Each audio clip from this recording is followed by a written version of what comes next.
All right, Coach Schuman here for a Success for Life podcast. I'm here with Billy Price, the king of footwear. Huh. Well, we're on our way. We're doing our best to get there. That's it. And I'm excited to talk to him. This is definitely an area that we have not covered yet. So you're going to have the floor to really kind of take off from here. Welcome to another episode. It's been a little while. We're usually, this is what we call our, you're from Canada, right? Am I correct? Or where are you from? From? Seattle, Seattle. All right, so you do have college. So that was what I was right. You're in the cold like myself. So in the cold winter we're usually spring all the way through to the fall, but in the winter we have our little spots where we run a podcast. So I'm glad to have you on here. I'm excited to talk about a topic that we haven't talked about, but obviously entrepreneurship is near and dear to our heart. So I love talking to an entrepreneur who's built a business like yourself and really get some of the golden nuggets out of that.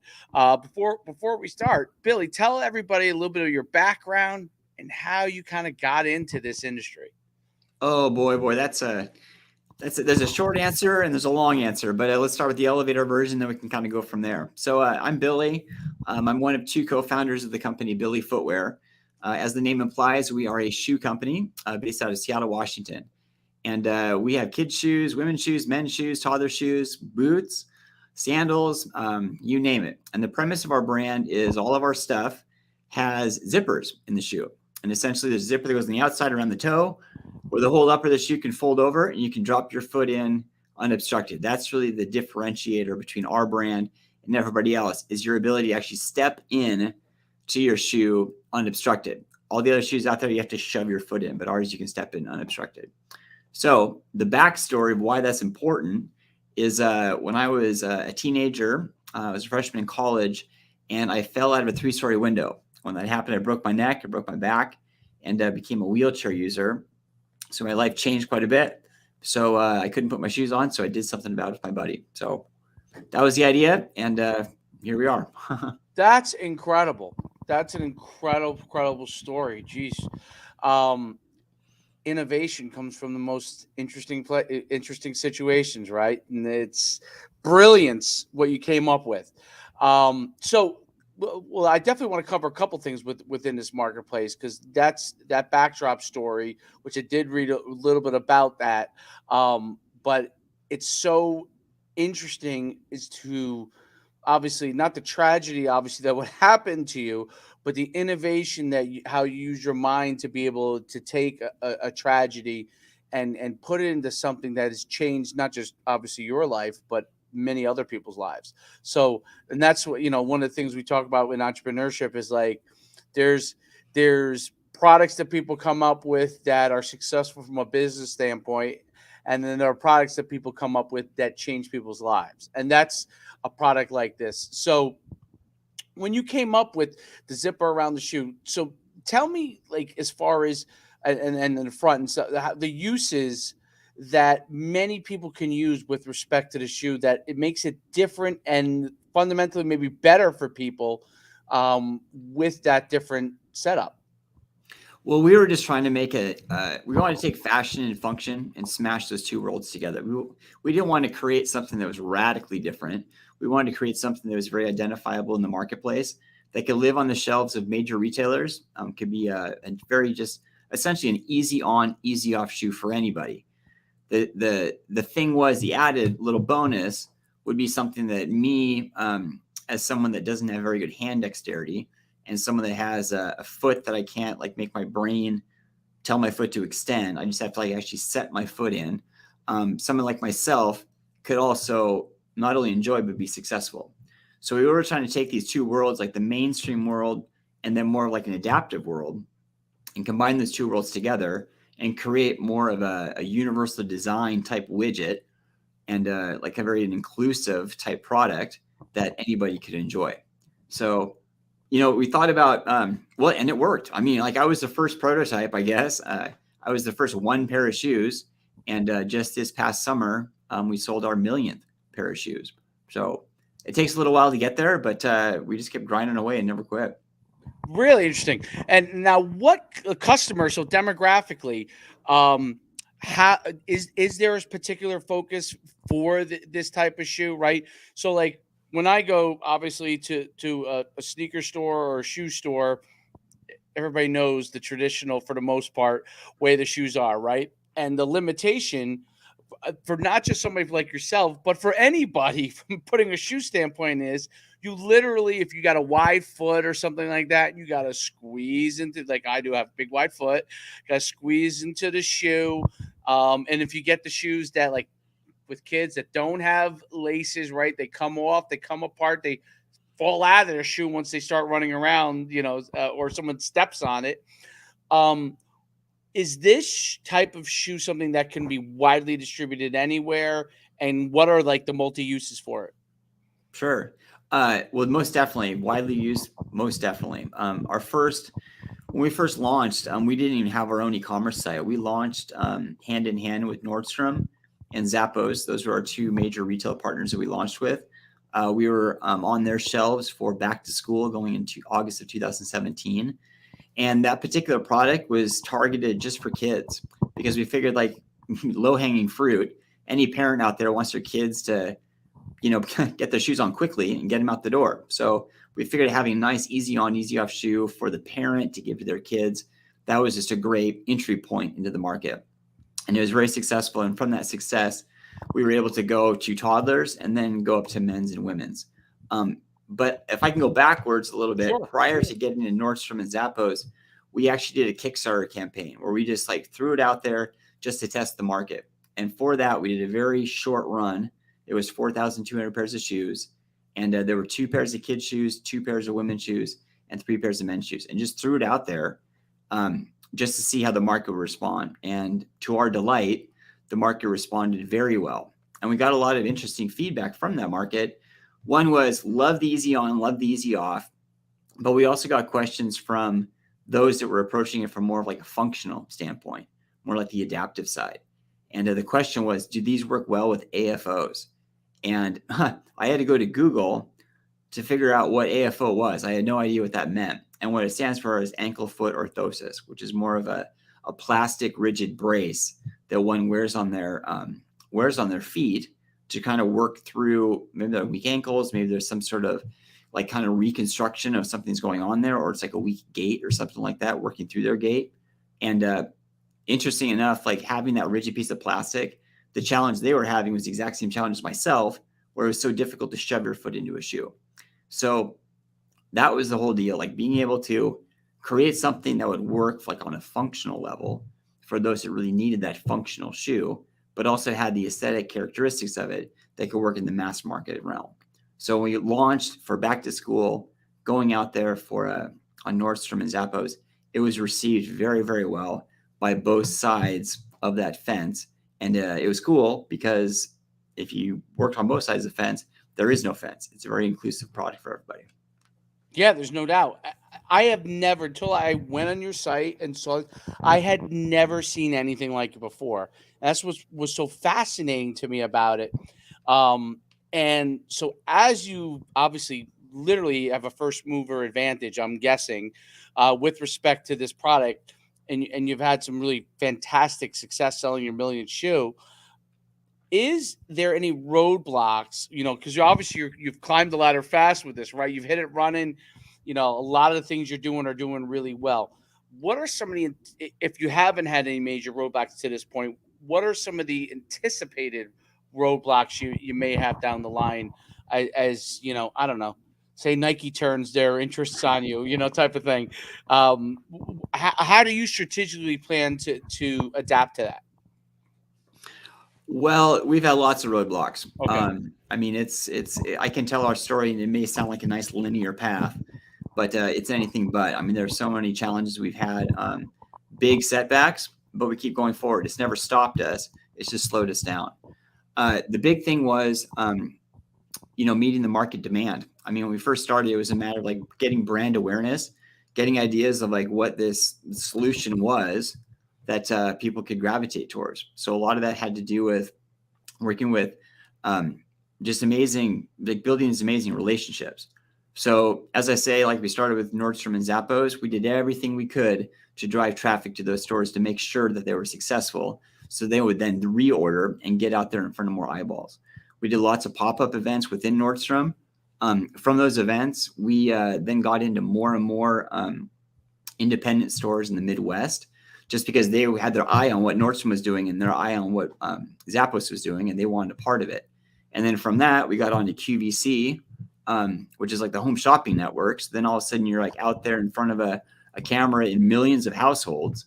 And about that same time, we launched our e-commerce business, which we were concerned that our e-commerce business would then, take away from our sales, but it did just the opposite. Again, it got out for more out in front of more eyeballs. So as I say this stuff and it sounds like a nice linear path, but there were lots of roadblocks, because how do you reach those audiences? How do you get out in front when all of your money, and at that point it was still a side hustle. I mean, we weren't even Right. working this full time. So how do you get connected to those audience organically? So we did a lot of giveaways. It was tremendously challenging to manage all those giveaways, but it was incredible because every person that won and every person that participated all of a sudden became an advocate for the brand, and you're building that relationship. On the production side, it was always a concern about getting quality product. And then being able to manage, like, especially like the whole world experience this last couple of years, the whole supply chain thing. I mean, like, if all of a sudden your factory can't get materials, or if all of a sudden the factory shuts down, or a factory is like, out for like Chinese New Year, for example, because all of our stuff is manufactured in China, or if like costs like ship that stuff across the pond is astronomical, you got to keep going forward somehow, and you got to make it work. So there's been lots of little challenges along the way, but none of them stopped us. It's just been more of a bit of a detour to get around that challenge and just keep leaning in. What was the challenge from a manufacturing standpoint? So, walk me through. You came up with what you decided from a design standpoint, right? How do you go and contract? And I think a lot of our audience is definitely curious about this, and it could be for any product, but in your case, it's shoes, right? How do you contract with a factory over in China and understand that you could find the quality that you need? Because I'm sure you get inundated with lots of groups that want to work with you, but it really comes down to you choosing the place that can do the job. As someone who's I'm on the sports side of things, we've done a lot of for our clubs and stuff, a lot of apparel that we've had made overseas, and that has been a challenge. Now we've luckily had a lot of success in it, but I could only imagine what shoes would be like. Stuff I'm doing with apparel can be difficult, right? So explain to me like how kind of your process worked from that standpoint. Well, that is a fantastic question. So when I mentioned that Kickstarter campaign when we first started, there were 4,200 pairs of shoes, and at that time, that seemed like a massive amount of shoes. I mean, that was a big stretch for us, and there was no money to back that. It was just like us paying out of our own pocket. So we had nothing to back that on in terms of like if it was a good price or if it wasn't. And we got connected to a gal that really talked the talk, and said she had a relationship with the factory, and we were just all in. Like, hey, we go, let's develop this line. And as those shoes were being made and as they were being shipped to us, we were running that Kickstarter campaign concurrently. So the Kickstarter campaign was going like, hey man, it's we need to generate money to be able to pay for this stuff. And you're making sales, and then all of a sudden the product arrives and you're so excited. And then you open up the boxes and you find that it's just bad product. Of those 4,200 pairs of shoes, 80% of them were bad. And it was such a massive psychological blow, financial blow. It was just really, really like this horrible jagged pill that we had to swallow. And we had to look at ourselves in the mirror going like, what are we doing? I mean, how does anyone get ahead in this world if you're having terrible manufacturing like this? Well, the interesting thing about that was from that horrible, horrible manufacturing run, we started reaching out through our own network. And the Seattle area, there's a lot of shoe people in the Seattle area. I mean, in the Pacific Northwest, you got Brooks. I mean, Nordstrom started on shoes. Nike's down outside of Portland. I mean, there's just a lot of people in the shoe realm in this space. And we were able to get connected with somebody who had connections. He was the door opener for us to be able to get in front of people that were in the manufacturing space, in the retail space as well, to say, hey, here's our vision, here's our idea, here's our widget that could be good if you're able to help us out. And it wasn't a matter of getting a handout. It was just more of like, look, we got this idea. We think it's going to be big. There's an underserved market out there. There's a gap in the marketplace for this product. Are you willing to go with us on this journey? And so many people could have said no, but instead they said yes. And then they already had the relationships with the factory. So when you ask, like, how do you get connected to good factories? You got to get connected with good people that already have those connections with factories. And they joined the journey with us. And then we did get into better factories that were able to have the quality product. And that's what got us on the shelves at Nordstrom and Zappos. That's really interesting. It's one of those things with the manufacturing process, because obviously so much is made overseas in China and other countries over in that area. It's such a challenge, and that's a big roadblock for a lot of people. And how you work. I think your story about how you lost money is one of those, like, I went through a similar experience at a smaller level with our own apparel designs and stuff, and it was really, really interesting, because once you go through that process, you then get this, like, oh, I now know what I didn't know, right? Like, and now you could take the next step forward and the next step forward, and you made the connections to be able to get yourself in the right situation. And it's very interesting how that process is. When people look for shortcuts in these different areas, you really have to learn it. You kind of have to make, unfortunately, but fortunately, you may have to make some mistakes, and then it gets you to where you need to be. And hopefully, you don't go broke at the beginning in order to get there. But the learning curve, and that's what I think is so interesting. That's what helps with your quality of your product, right? You can keep moving up to factories that could produce it maybe a little bit cheaper, but maybe have a better process and maybe get you more quality, right? It's such an interesting curve. I'm so glad you shared that. Here it leads into my next question, which I think is also one of the big challenges for retailers: getting into Nordstrom's, getting into Zappos, to convince them to say, hey, listen, this is a product that we think your customers may have an interest in. How do you get them to buy into that, like, let me take a few of your shoes and try it out type of thing?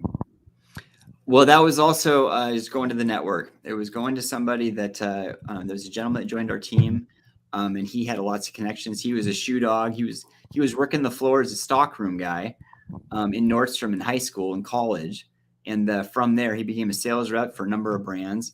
And we were fortunate to get connected with him, and he just made some introductions for us.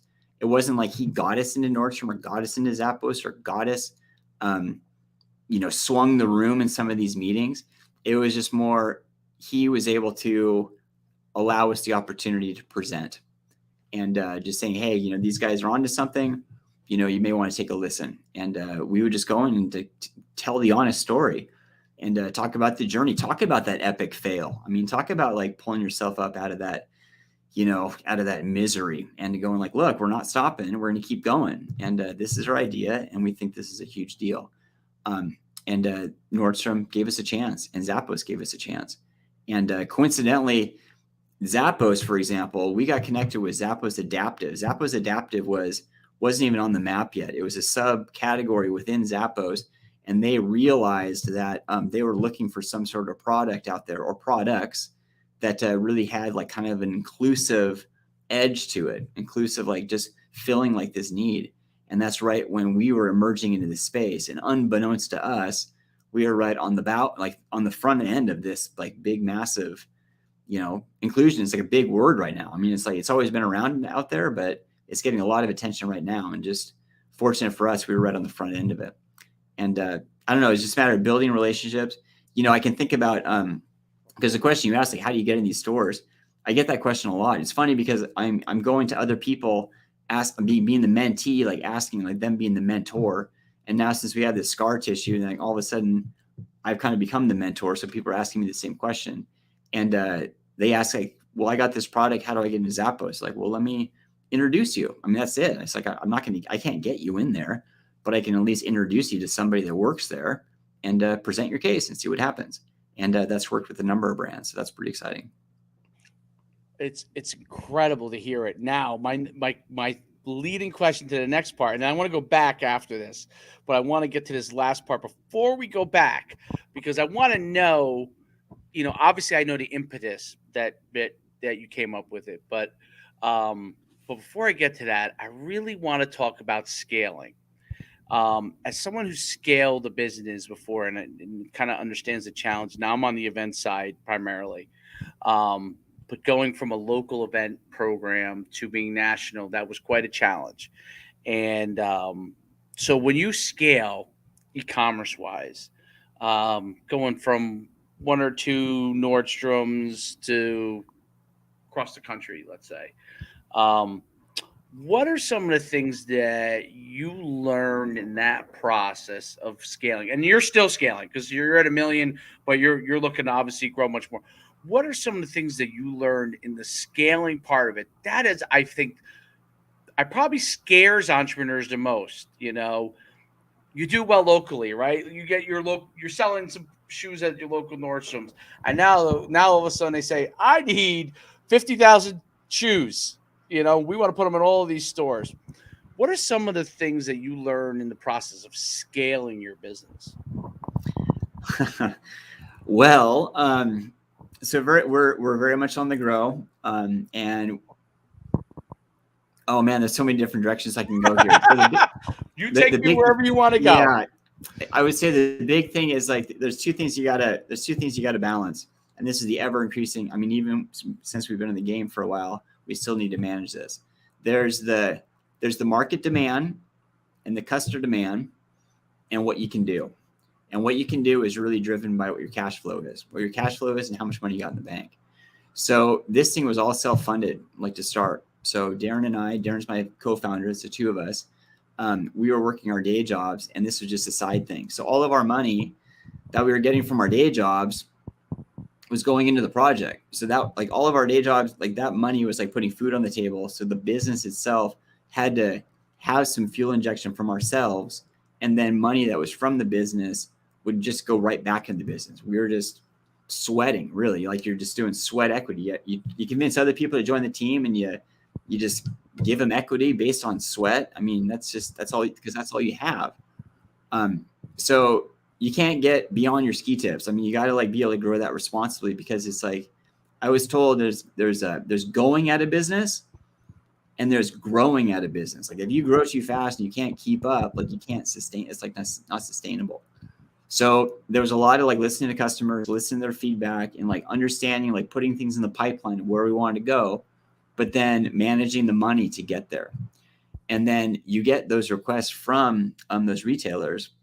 If it was a matter like, I want 50,000 of this particular shoe, and you can get a purchase order of that, that's brilliant. I mean, that's an easy problem to solve. The challenge is when they say, I want 50,000 pairs of shoes, but I want it across 20 different colors, because every single one of them has minimums. You can't just go out and make one shoe. You got to make 1,200 shoes. I mean, so your retail partner's not going to buy 1,200. They're going to buy maybe like 100 of those 1,200. So like if you did all of 20 of those colors, you're going to have a whole lot of shoes that don't have a home yet. And that's when you're cooking them before you booked them. And that can be a real problem. So the last thing is like to be able to manage that scaling, you got to have sell-through. I mean, you got to have those channels available. Maybe your own e-commerce site, maybe your retail partners, maybe a clearance site, whatever it is, you've got to have that sell-through to be able to put money back in the coffers, to start the machine again, to stay ahead of, the next buy, and keeping up with that growth. So what we found in this business is we're always kind of chasing money, simply because the demand in the marketplace is so high. It's never been higher, and it's going to be higher next year, just because more people find about the brand. But you got to grow responsibly to be able to like stay alive, to meet the demand. So it's really, really exciting, but oh baby, man, it's you got to work hard. Well, that's a huge challenge that a lot of businesses growing have, especially scaling wise, because they don't understand how important cash flow is.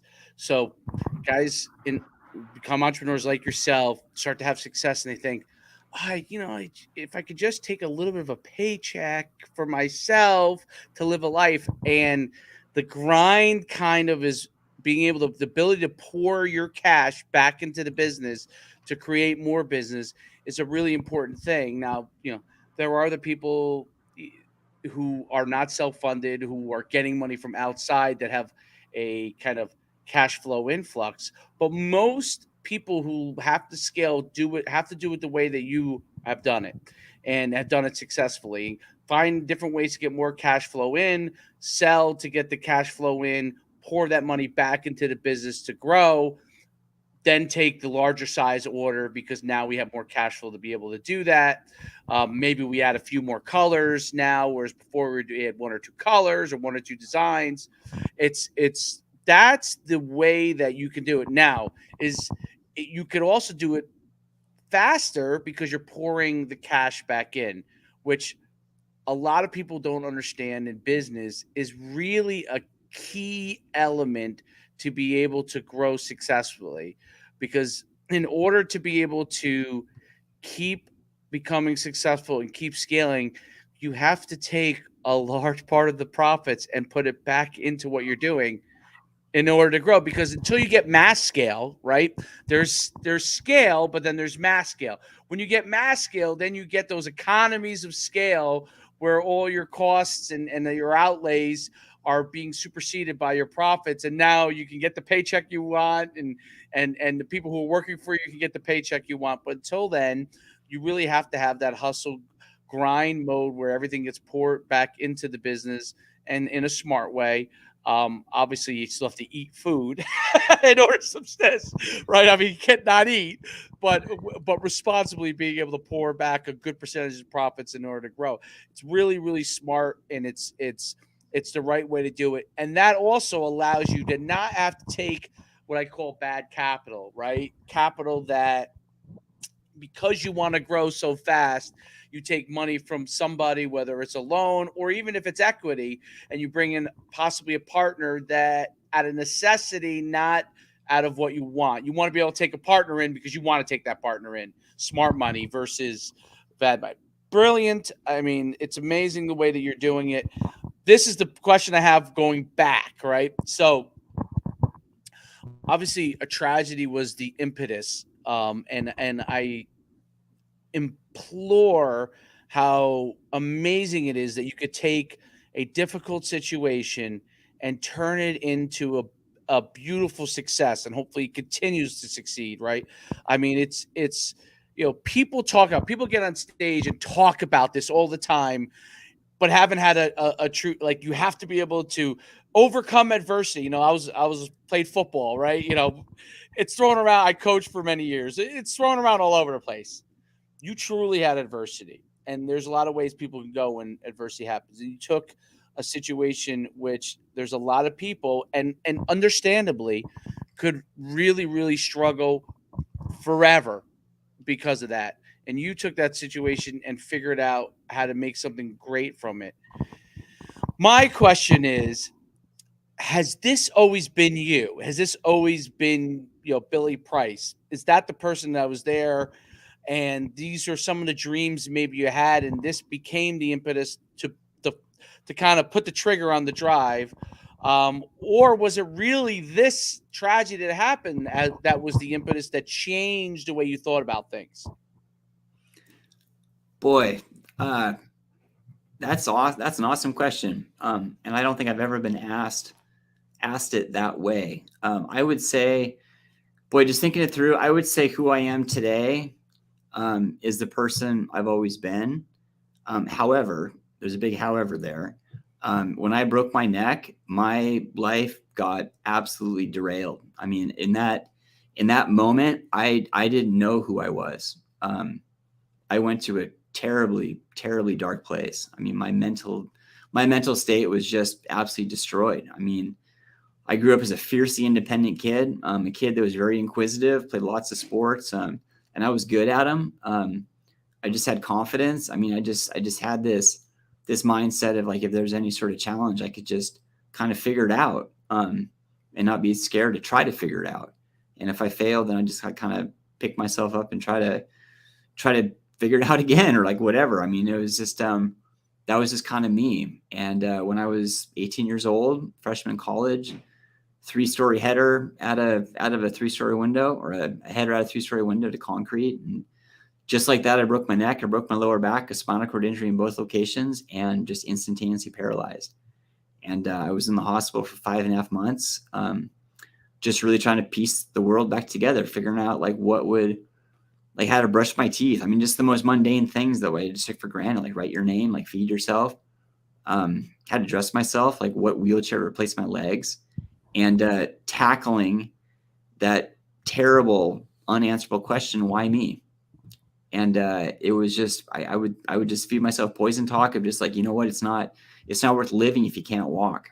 And I was just really fortunate to be able to have kind of a supportive structure around me, of people, doctors, nurses, friends, family, who would just kind of feed me positive. They just created this safe environment that um, they really believed in me before I believed in myself. They still saw potential in me, and it was enough for me to flip the switch in my brain and let go of what I had lost, focus on what I still had, focus that I was still alive. I mean, a 3-story fall to concrete, I mean, that's not going to work out in your favor. So I guess the fact that I was still alive, I mean, that was kind of a check in the win column. So I latched onto that. And what happened was I was able to recognize that I was living on bonus time. I could have very easily died that day. And like every day since was a blessing. So with that, all of a sudden I started that mindset of growing up started to come back into the picture. And I just kept on focusing on that and trying to make each day count. And that's when kind of the momentum started. It wasn't like it all of a sudden became easy, like you're living in Candyland. I mean, Right. it was still a grind and stuff like that, but at least gave me direction. It gave me like kind of put me more in the driver's seat of where this was going to go. And recognized I couldn't go back and change my story, but I could influence how it ends. And went back to school, went back to college, got a mechanical engineering degree, got a day job with the FAA, got married, traveled the world. Now I have 2 kids, and started a business somewhere along the way, and and really the business. I mean, you talked about like investors and stuff like that, and people like joining the team. Yeah, we want to grow the business, but it's not a matter of growing the business because we want a big business. We want to add value. I mean, that's the name of our game. That's our mission statement. We want to make a measurable difference, add value. So the people we work with have to have that type of, core value, and let's grow this thing and try to make a difference. So I would say where I am today is really more than I ever was before growing up. And all those little bumps and bruises along the way is like kind of like brought me to where I am today. But there was a moment in time where it was really dangerous, mentally dangerous. And thank God I snapped out of it. uh, Unbelievably, I mean, inspirational from a standpoint that I could never fathom what you had to go through, and the things that you've accomplished. In obviously you're in the beginning, really, which is great. I mean, what you've done in short time period is amazing, but your story of how you pulled yourself together, and I can't even fathom the dark place, right? It's one of these things, and obviously you have children. I have a child, and you obviously, I would say this, having children, and you can relate to this. It's the most exciting thing in the world and the most fearful at the same time, right? Like Very you, much so. there's no day that goes by that it's not enjoyable. I mean, obviously there's daily challenges with children, just how they are, but um, but at the same time, you always fear. I always say, like, I have great dreams, and then a night I'll have a nightmare, just because you love them so much, right? Just like your family and friends loved you, but when you have your own children, you kind of realize it, right? And so knowing the challenges that you had to go through, and I can't imagine it. Um, but unfortunately, as a guy that's coached football and knows a lot of things that have happened, unfortunately, I've known people that have had spinal cord injuries in football, and I know some of the challenges that they've gone through. Um, and I understand how amazing it is what you've done. Um, but what's even greater about it is how you're feeding that back to people by by not just telling your story, but what you can do with, I would say this is the most important thing that if this is still working, everything else is, this is still working. Obviously, if this is not working, the rest of it doesn't matter. But if this is still working, whatever you can fathom, you can go ahead and try to make it happen. And even when you fail, you know what? That's sometimes failure is a great motivator. It gives you ways to go and reach for new things. I mean, I'm inspired by your story. I think what's really, really incredible is how you fundamentally have taken, and I don't know if this is by accident or just how you are, but you have such a nice stepped approach to how you're doing everything. I've talked to a lot of entrepreneurs. I mean, at this point of 4 years of doing this podcast, hundreds of them, hundreds of them. And everyone's always in a race. I always say, we're all in a race as entrepreneurs to be successful. It's just kind of a natural thing. But the race has steps to it, and I think that you have a beautiful way of understanding those steps, and I pray and I hope that continues for you. What would you articulate to people watching this, that are saying, hey, I want to be an entrepreneur like Billy, that I want to do something like this. I just can't get out of my own way. What would your advice be to them? Oh, wow. Well, I mean, a great place to start for me was mentorship. I remember having a mentor. I mean, because I had a bunch of ideas and, just kind of talking to somebody that's been in the game for quite a while. We had no idea that this company would turn into what it is right now. I mean, for us to be able to take the market share that we have, and like still very much at the beginning, what it's turned into, being able to have a staff of 25. I mean, like, it's not just Darren and myself having food on the table now. It's like it's 25 families, which is incredible. But having a mentor and like being able to run these ideas past people just to get their kind of ideas. I mean, I remember my mentor, one of the things he told me that I really latched onto was, if you're going through a minefield, make sure to follow in the footsteps of those who went in front of you, because if you go outside of those footprints, you're going to blow yourself up. So it's like, you're going those steps. It's like you're really building on the shoulders of giants. You're not reinventing the wheel, if you will. So getting out of your own way, I mean, like, follow a mentor, like find the people that have fruit on their tree, that have been in the game for whatever it is, and just pick their brain and just ask those questions. Ask the pointed questions. Ask the hard questions. And most likely they'll probably turn it back on you. Say like, well, what do you think? But at least to give you a starting point to kind of open up that discussion. The other big thing is like networking. Network is incredibly powerful. You never really know who, like, first off, who you're going to meet, but also who's going to come back into your timeline later in life. So just being able to share ideas is incredibly powerful and incredibly, just productive. Because if I have an idea and you have an idea and we keep our ideas to ourselves, that's only two ideas. But if we start sharing our ideas, it just compounds on itself. And the other thing is the third thing I would say, it's not a sprint. It is a marathon. One of the best books I ever read is called The Compound Effect. And it gives an analogy talking about, raising money. I just like talking about, it's like, if I like, what would you rather have? Like, if I gave you like $5 million today, or would you rather have 1 penny today, 2 pennies tomorrow, like just double it, 2 pennies, 4 pennies, whatever, over the course of 30 days. And it's kind of a trick question. You say like, well, how on earth, like, it's going to be the pennies, but it's like, how on earth can pennies all of a sudden overcome $5 million? Well, what you find is when you start doubling that stuff, it compounds, and just like, there's not a whole lot of growth for about the first 20 days. And then it just goes bonkers and goes off the chart. So the trick is that compound effect, that visual effect, which really was telling for me, is you need to grind for 20 some odd days with really no fruit bearing whatsoever, like no visual fruit. You're growing, but it's really not gaining anything. But you have to wait it out and like keep staying in the game until things really start getting exciting.